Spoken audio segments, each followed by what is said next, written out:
ఉపాసన యోగి పరమేశ్వరుని యందు మనస్సు నుంచి ఎట్లయితే ధ్యానం చేస్తాడో అలా చేయాలని ఋగ్వేదాది భాష్యభూమికలో దయానంద మహర్షి రాశారు. చాలామంది సంధ్య చేసేటప్పుడు ఇట్లా అట్లా చూసేది, కదిలేది, తర్వాత పైకి లేచిపోయేది, ఆవులకి ఈవులకి నడిచేది, దిక్కులు చూసేది. ఇది తప్పు, అట్లా చేయవద్దు. సంధ్య భగవంతుని యందు మనస్సును సంపూర్ణంగా లగ్నం చేసి ఇతర చింత లేకుండా కేవలం పరమాత్మలోనే మనస్సు నిమగ్నమై చేయాలని మహర్షి దయానంద సరస్వతి అలా చేయాలి సంధ్య. ఓం భూర్భువస్వః తత్సవితుర్వరేణ్యం భర్గో దేవస్య ధీమహి ధియో యో నః ప్రచోదయాత్. ఓం శం నో దేవీరభిష్టయా ఆపో భవంతు పీతయే శం యోరభిస్రవంతు నః.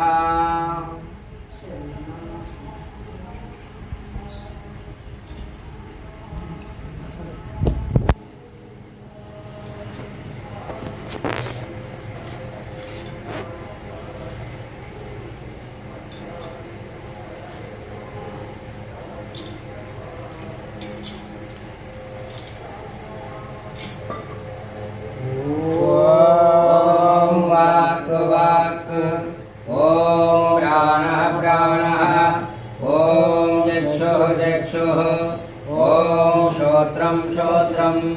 ओम नाभिः ओम हृदयं ओम कंठः ओम शिरः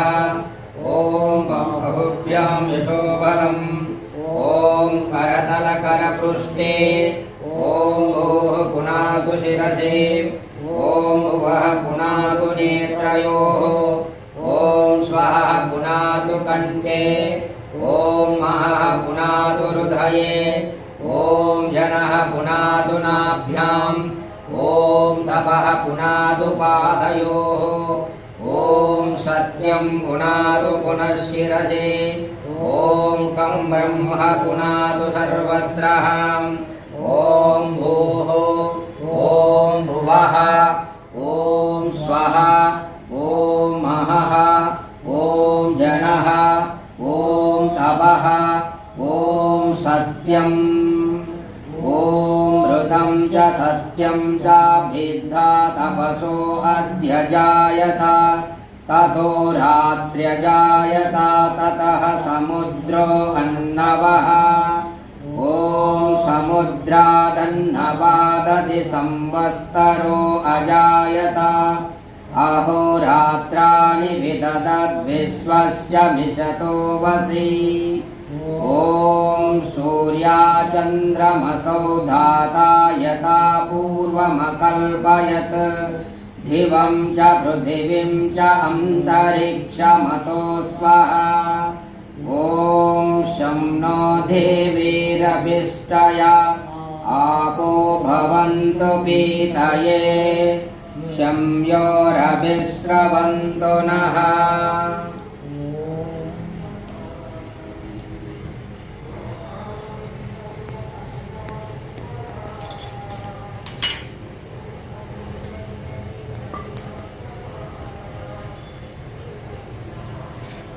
ओम प्राचीदिगग्निरधिपतिरसितो रक्षिता आदित्या इषवः तेभ्यो नमोऽधिपतिभ्यो नमो रक्षितृभ्यो नम इषुभ्यो नम येभ्यो अस्तु यो अस्मान् वेष्टियं वयं दिश्मस्तं भोजम्बे दद्मः. ओम दक्षिणादि इन्द्रो अधिपतिः स्थिरच्चिराजिरक्षितः पितर इषवः तेभ्यो नमो अधिपतिभ्यो नमो रक्षितृभ्यो नम इषुभ्यो नम येभ्यो अस्तु यो अस्मान् वेष्टियं वयं दिश्मस्तं भोजम्बे दद्मः. ॐ प्रतीचीदिग्वरुणो अधिपतिः वृदाकूरक्षितान्नमिषवः तेभ्यो नमो अधिपतिभ्यो नमो रक्षितृभ्यो नम इषुभ्यो नम येभ्यो अस्तु यो अस्मान् वेष्टियं वयं दिस्मस्तं भोजम्बे दद्मः ॐ उदीचेति कुसुमो अधिपतिः स्वजो रक्षिता अशनिरिषवः तेभ्यो नमो अधिपतिभ्यो नमो रक्षितृभ्यो नम इषुभ्यो नम येभ्यो अस्तु यो अस्मान् वेष्टियं वयं दिस्मस्तं भोजम्बे दद्मः ॐ ध्रुवादिग्विष्णुरधिपतिः कल्माषग्रीवो रक्षिता वीरुधैषवः तेभ्यो नमो अधिपतिभ्यो नमो रक्षितृभ्यो नम इषुभ्यो नम येभ्यो अस्तु यो अस्मान् वेष्टियं वयं दिस्मस्तं भोजम्बे दद्मः ॐ ऊर्ध्वादिबृहस्पतिरधिपतिः श्वेत्रो रक्षिता वर्षमिषवः तेभ्यो नमो अधिपतिभ्यो नमो रक्षितृभ्यो नम इषुभ्यो नम येभ्यो अस्तु यो अस्मान् वेष्टियं वयं दिस्मस्तं भोजम्बे दद्मः ॐ उद्भयं तमसस्वरिस्वः पश्यन्तवुत्तरम् देवं देवत्रा सूर्यमगन्मज्योतिरुत्तमम् ॐ उदुत्यं जातवेदसं देवं वहन्ति केतवः दृशे विश्वाय सूर्यम् ॐ चित्रं देवानामुदगादनीकम् चक्षुर्मित्रस्य वरुणस्याग्ने आप्राध्या वा पृथिवी अन्तरिक्षम् सूर्य आत्मा जगतस्तस्भुजच्च स्वः ॐ तच्चक्षुर्देवहितं पुरस्ताशुक्रमुच्चरत् पश्येम शरदस्य तं जीवेम शरदस्य तं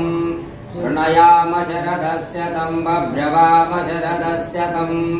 अधीनाः स्याम शरदस्य तं भूयश्च शरदस्य ता ॐ भूर्भुवः स्वः तत्सवितुर्वरेण्यं भर्गो देवस्य धीमहि धियो यो नः प्रचोदयात् ॐ भूर्भुवः स्वः तत्सवितुर्वरेण्यं भर्गो देवस्य धीमहि धियो यो नः प्रचोदयात् ॐ भूर्भुवः स्वः तत्सवितुर्वरेण्यं भर्गो देवस्य धीमहि धियो यो नः प्रचोदयात् हे रक्षका सच्चिदानंद अनंत स्वरूप जगदुत्पादक देवा ओ नित्य शुद्ध बुद्ध मुक्त स्वभाव निराकार सर्वशक्तिमंतुडवगु ओ न्यायकारी ओ करुणामृत वारधि నీ దివ్యము వరేణ్యమునగు విజ్ఞాన స్వరూపమును మేము నిత్యము మా హృదయమున ధ్యానింతుము మాకు ధారణా శక్తి గల బుద్ధిని ప్రసాదించుగాక మేమా బుద్ధి సహాయమున బ్రహ్మచర్యాది సద్వ్రతములను ఆచరించి విద్యా విజ్ఞానాదులను శాంతులను పొంది పరమ సుఖములను పొందెదముగాక. హే జగదీశ్వరా దయానిదే భవత్కృపయా అనేన జపోపాసనాది కర్మణా ధర్మార్థ కామ మోక్షానాం సత్యః సిద్ధిర్భవేన్నః. ఓ పరమేశ్వర, ఓ పరమేశ్వర, దయానిదే నీ కృప వలన మేము చేసిన ఈ జప ఉపాసనాది కర్మముల మూలమున మాకు ధర్మార్థ కామ మోక్షములను వెంటనే సిద్ధించునుగాక. ఓం నమః శంభవాయ జమయో భవాయ చ నమః శంకరాయ చ మయస్కరాయ చ నమః శివాయ చ శివతరాయ చ. ఓం శాంతి శాంతి శాంతి.